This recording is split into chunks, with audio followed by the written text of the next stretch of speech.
Bonjour et bienvenue dans le Montez son Business Show. C'est Rémi Bigot, votre hôte, et aujourd'hui nous allons parler de comment créer et développer un réseau pour votre entreprise.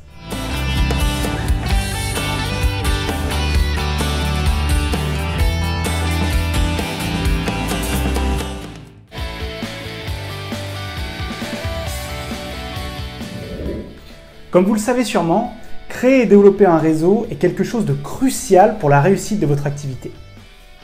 Alors il y a plusieurs raisons pour lesquelles on ne va pas le développer ou pas le créer suffisamment. On les connaît bien, on est souvent tous passés par là. On a parfois un petit peu la flemme, par exemple, de se rendre dans des soirées networking, ou on estime ne pas avoir le temps. Je vous invite à aller voir une de mes autres vidéos à ce sujet. Il y a plein de raisons pour lesquelles on peut dire « Ah, j'ai pas envie » ou « Je ne souhaite pas créer et développer mon réseau ». Et en réalité, on le sait très bien, c'est une erreur grave. Si vous voulez vraiment réussir votre activité, il y a de fortes chances que vous ayez besoin d'un réseau de personnes qui vont être vos clients, vos partenaires, peut-être vos associés, vos futurs fournisseurs, bref, des gens qui vont vous aider à passer au niveau supérieur. Quelles sont les choses que vous ne devez surtout pas faire si vous souhaitez réussir votre réseau? Prenons un exemple. Imaginons que vous soyez dans une soirée networking. Alors, listons les choses à ne surtout pas faire dans ce cas. La première, c'est ma préférée. Oui, allô? Oui, là, je suis en train de tourner une vidéo. Non, mais ceux qui me regardent ne sont pas vraiment intéressants. Non. Ça, il va falloir arrêter. Le téléphone, la tablette, ce sont deux choses qu'il faut absolument éviter lors de ce genre de soirée. Vous montrez clairement à la personne qui est en face de vous ou aux gens qui vous entourent que vous n'êtes pas intéressé, que vous n'êtes pas là. Bref, pourquoi on irait discuter avec vous et pourquoi on partagerait quelque chose avec vous si vous n'êtes pas réceptif? La deuxième chose qu'il ne faut surtout pas faire, c'est faire le fameux « moi ». Je vous fais une présentation type. Imaginons, je rencontre quelqu'un. Bonjour. Oui, je m'appelle Rémi Bigot. Alors, j'ai créé une entreprise il y a quelques années, puis là, je suis en train de créer une nouvelle boîte, donc c'est vraiment super intéressant. Je développe des macroéconomies ultra séquentielles avec double internet intrinsèque. C'est vraiment passionnant. Moi. Très clairement, aucun intérêt. Vous parlez uniquement de vous. Il n'y a que vous ici, présent, et vous n'êtes pas du tout intéressé par ce que l'autre a à proposer. Et donc, vous allez très rapidement devenir ennuyeux, voire pompeux. Lors de ces soirées, vous devez être à l'écoute, vous devez vous présenter très rapidement, on va y venir juste après. Vous devez surtout écouter ce que les autres ont à dire et ne pas hésiter à poser un maximum de questions pour en savoir plus, parce que pour montrer que vous êtes intéressé par la personne, mais surtout parce qu'aussi, vous allez peut-être pouvoir identifier des opportunités. Et sans poser de questions, ce sera très difficile. Je viens d'en parler, la présentation est cruciale si vous voulez réussir votre soirée networking. Il faut être capable de se présenter très rapidement, je dirais en moins d'1 minute. Donc pour cela, il va falloir vraiment vous entraîner. N'hésitez pas à répéter devant un miroir ou devant quelqu'un d'autre, devant quelqu'un de votre famille. Essayez vraiment d'optimiser au maximum cette présentation. Il faut que ce soit clair, concis, il faut éviter tout jargon technique.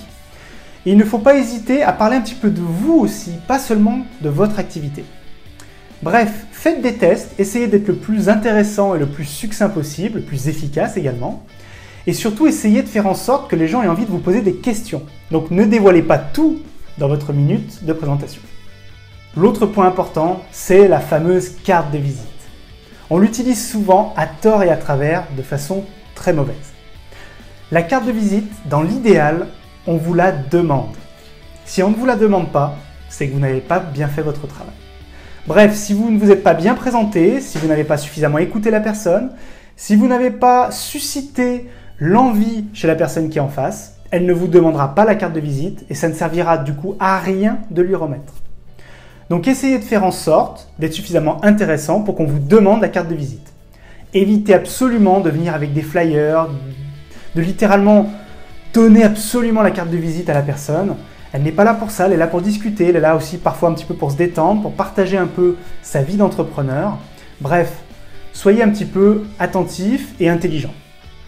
L'autre chose que je vous conseille absolument de faire lorsque vous allez dans ce genre de soirée, c'est de vraiment vous préparer à l'avance, d'essayer d'en savoir un maximum sur les gens qui vont être présents durant cet événement. Pourquoi? Pour plusieurs raisons, notamment si vous êtes un petit peu timide, si jamais vous n'avez aucune information sur personne et que vous ne connaissez personne, a fortiori, vous risquez d'avoir le premier quart d'heure, voire la première demi-heure qui va être très difficile. Bref, essayez d'en savoir un maximum, parce que comme ça vous allez pouvoir plus facilement rentrer en contact et briser la glace avec les différentes personnes présentes ce jour-là. D'ailleurs, à ce sujet, essayez de voir plusieurs personnes, essayez d'éviter de rester avec les gens que vous connaissez peut-être déjà. C'est toujours intéressant d'en savoir un petit peu plus, d'être tenu à jour des informations des gens qu'on connaît, mais c'est aussi crucial de faire de nouvelles rencontres et d'agrandir progressivement votre réseau. Bref, essayez de vous ouvrir un maximum et de discuter avec au moins 5 ou 6 personnes différentes durant l'événement. Maintenant, d'un point de vue un petit peu plus général, ce que je vous invite à faire si vous voulez vraiment créer et développer votre réseau, c'est à essayer de vous ouvrir un maximum, d'aider les autres, de partager au maximum. C'est comme ça que vous allez créer les premières connexions. Quand quelqu'un vous pose des questions, répondez-lui le plus vite possible, même si c'est une réponse courte. Cela montrera que vous êtes disponible et que vous êtes prêt à aider. Bref, si vous voulez vraiment créer et développer un réseau de manière en général, il faut être ouvert et pas fermé dans son huître, comme le sont la plupart des entrepreneurs, parce qu'on le sait très bien, on a beaucoup de choses à faire au jour le jour, et parfois on se referme un petit peu. C'est normal, il faut essayer de sortir un petit peu de cette situation. Bien entendu, dans cette courte vidéo, je n'ai pas pu tout vous dire sur la création et le développement d'un réseau efficace pour votre activité. Pour cela, je vous invite à aller plus loin directement sous la vidéo, je vous ai donné un petit peu plus d'informations, et je vous invite également bien entendu à poser toutes vos questions en commentaire, j'y répondrai avec plaisir. Je vous remercie encore d'être toujours plus nombreux à me suivre sur le Monter son Business Show et je vous dis à très vite.